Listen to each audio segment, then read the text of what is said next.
Dada, siwezi kula chakula kipiti dada.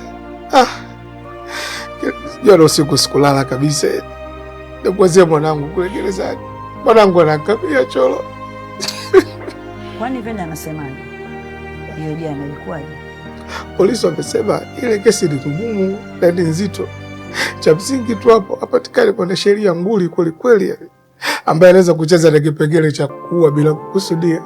Yaani Kakobisi na kipengele hicho ndo kilinitoa mimi ndani jamani. Cholo walau wakae miaka 3 au 6 gerezani. Miaka 6 Kakobisi? Sasa toka na siku kwenye makario yule jamani. Kwani uongo sio? Hivyo yani. Jamani, au basi tumwombeeni baba mzee Kikala. Hata akijua fimbo mbali inaua nyoka. Jamani, mimi naona kisomo kifanyike kikubwa sana, kwa sababu kesi ya mauaji ina nuksi kubwa sana. Kweli shangazi. Bi